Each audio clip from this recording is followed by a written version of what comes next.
Hi friends, welcome to லட்சம்ஸ் recipe. இன்றைக்கி நம்ம சேனலில் செட்டிநாடு ரெசிபி தான் பண்ண போகிறோம். ரங்கூன் புட்டு தான் பண்ண போகிறோம். எப்படி பண்ணுறதுன்னு பார்க்கலாம் வாங்க. இப்போ மகா சிவராத்திரிக்கு பிரசாதமாக கூட இது செய்யலாம். நம்ம ரொம்ப அருமையாக இருக்கும். மிஸ் பண்ணாமல் செஞ்சு பாருங்கள். அதுக்கு தேவையான பொருட்கள் என்னென்னு பார்த்துடலாம். 1 கப் ரவா எடுத்திருக்கேன்.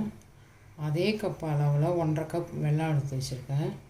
அதே கப் அளவு 1 கப் துருவின தேங்காய் எடுத்து வச்சுருக்கேன். முந்திரி 5 ஏலக்காய் நுணுக்கி எடுத்து வச்சுருக்கேன். முந்திரி திராட்சை. இப்போ எப்படி செய்கிறதுன்னு பார்க்கலாம். இப்போ கடாய் காஞ்சிடுச்சு. அதில் 2 டேபிள் ஸ்பூன் அளவுக்கு நெய் சேர்த்துக்கிறேன். இப்போ நெய் கொஞ்சம் சூடேறிடுச்சு. எடுத்து வச்சுருக்க முந்திரி பருப்பு சேர்த்து வறுத்துக்கலாம்.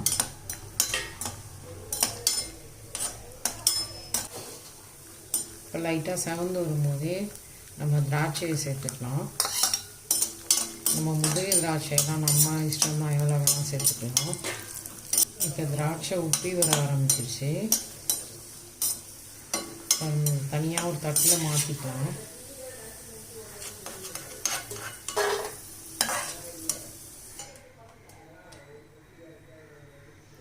இந்த மாதிரி வறுத்து எடுத்துக்கோங்க. தனியாக வச்சிடலாம்.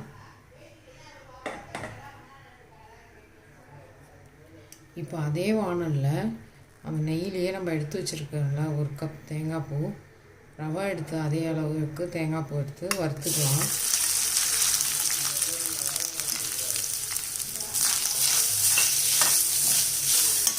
நம்ம நல்லா வறுத்து எடுத்துக்கணும் ஒரு 4 நிமிஷம் போல். அப்போ தான் தேங்காய் நல்லா வாசனையாக ஸ்வீட்டும் சூப்பராக இருக்கும். தீயாமல் வறுத்துக்கணும் தேங்காவை. நல்லா தேங்காய் வதங்கி நல்லா வாசனை வர ஆரம்பிச்சிருச்சு. இப்போ நம்ம அந்த தேங்காய் பூவை எடுத்துடலாம்.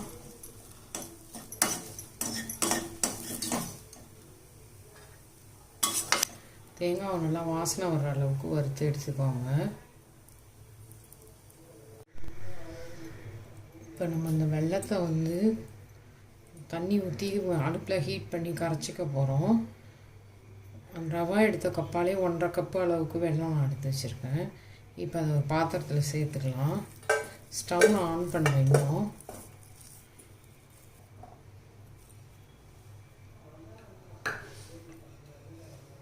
இப்போ வெல்லத்தை அதில் சேர்த்துட்டேன். இந்த கிண்ணம் சைஸில் அளவில் தான் நான் ரவா எடுத்து வச்சுருக்கேன்.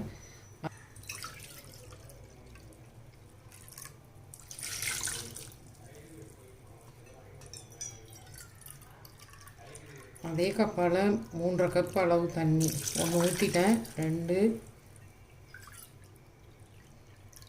3 3.5 கப் அளவுக்கு தண்ணி வச்சுக்கலாம். இப்போ ஸ்டவ் ஆன் பண்ணியாச்சு. இது தண்ணி ஹீட் ஆனோடனே இந்த வெல்லம் கரைய ஆரம்பிக்கும். வெல்லம் கரைஞ்சோடனே நம்ம எடுத்து பக்கத்தில் வச்சுட்டு அப்புறமா தான் ரவையை செய்ய போகிறோம். இந்த வெல்லம் கரையிட்டும் பார்க்கலாம்.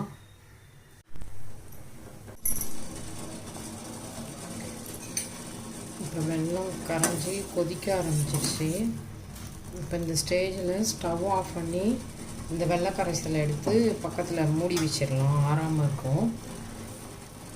இந்த ஸ்டவ் ஆஃப் பண்ணிடலாம். வெல்லம் கரைஞ்சிருச்சு, கொதிக்க ஆரம்பிச்சிருச்சு. இப்போ நம்ம தேங்காய் வதக்கணும்ல, அதே கடாயில் இப்போ 1 ஸ்பூன் நெய் சேர்த்துக்கலாம். நம்ம எடுத்து வச்சுக்கிற ரவையை அதில் சேர்த்து நல்லா வாசனை வர்ற வரைக்கும் வறுத்து எடுத்துக்கலாம். ஒரு 4லேருந்து 5 நிமிஷம் வறுக்கணும். ஸ்டவ்வை சிம் பண்ணிக்கோங்க, தீஞ்சிரும்.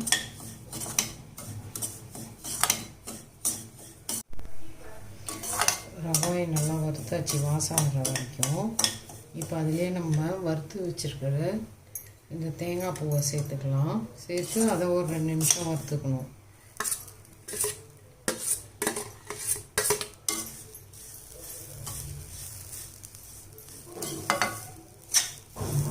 இப்போ 2 நிமிஷம் நல்லா வறுபட்டுடுச்சு ரவையும் தேங்காயும் சேர்ந்து.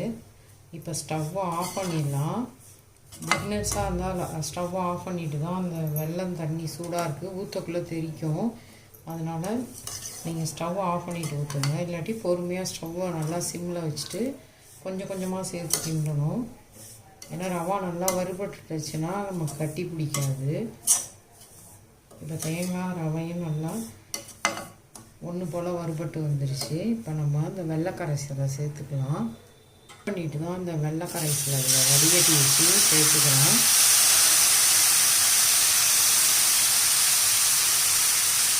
நான் 1 கப்புக்கு 3.5 கப் தண்ணி வச்சு வெள்ளத்தை கரைச்சிக்கிட்டேன்.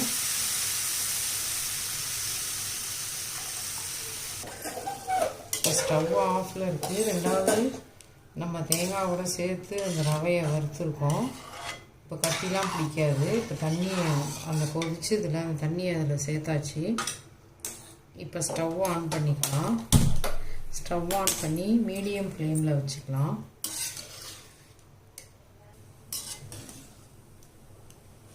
பாருங்கள் ரவா கட்டி ஆகாமல் எப்படி தனித்தனியாக தெரியுது பாருங்கள். ஏன்னா நம்ம நல்லா வறுத்துக்கணும் ரவையை. இப்போ மீடியம் ஃப்ளேமில் வச்சுருக்கேன். நல்லா கொதிக்கும் போது கொதித்து அந்த தண்ணி வத்துற மாதிரி இருக்கும் போது சிம்மில் வச்சு ஒரு மூடி போட்டு வச்சிடலாம். நெய் வந்து நான் வறுக்கக்குள்ளே போட்டது தான். அந்த முந்திரி திராட்சை வறுக்கக்குள்ளே 2 ஸ்பூன் போட்டேன். அதே நெய்யிலே தேங்காவை வறுத்து எடுத்துக்கிட்டேன். அப்புறம் 1 ஸ்பூன் போட்டு ரவையை வறுத்து அதிலே தான் இப்போ செஞ்சிட்ருக்கோம். எதுவும் நெய் சேர்க்கலை. இது வெந்து வரட்டும். இப்போ கொதிக்க ஆரம்பிச்சிருச்சு. இந்த ஸ்டேஜில் நம்ம ஒரு மூடி போட்டு வச்சிடலாம். மூடி போட்டு மீடியம் ஃப்ளேம்லேருந்து சிம்முக்கு மாற்றிடுங்க.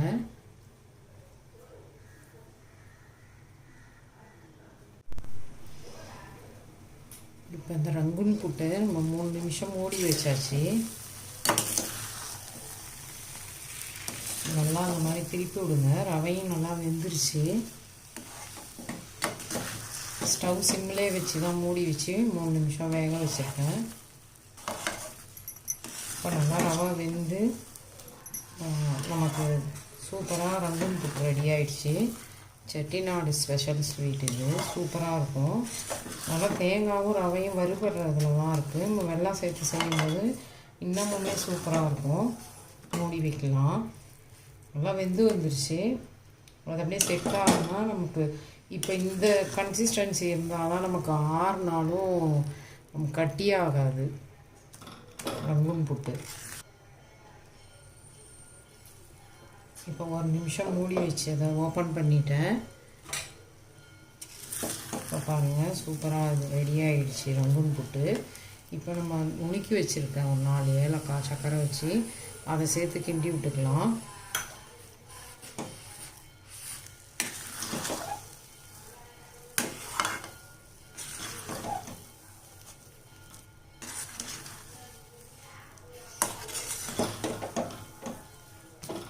இப்போ ஏலக்காவும் சேர்த்து கிண்டியாச்சு.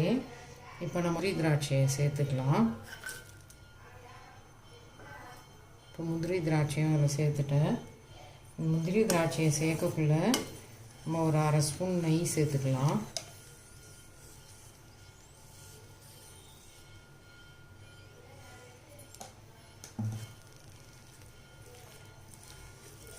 இப்போ அந்த முந்திரி திராட்சையோட இந்த நெய் மேலாட்டில் இருக்கிற மாதிரி வச்சு லைட்டாக அப்படியே கிண்டி விட்டுக்கோங்க. இப்போ நம்ம எடுத்து சர்வ் பண்ணக்குள்ள நல்லா வரும் கரண்டியில் ஒட்டாமல்.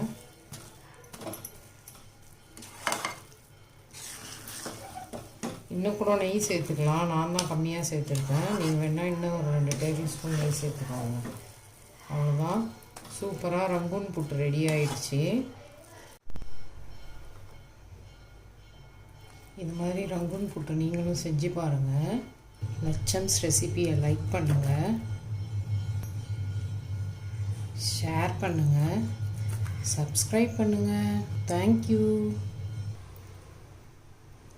இந்த மாதிரி ரங்குன் புட்டு நீங்களும் செஞ்சு பாருங்கள். ரொம்பவே சூப்பராக இருக்கும். குழந்தைங்களும் ரொம்ப விரும்பி சாப்பிடுவாங்க.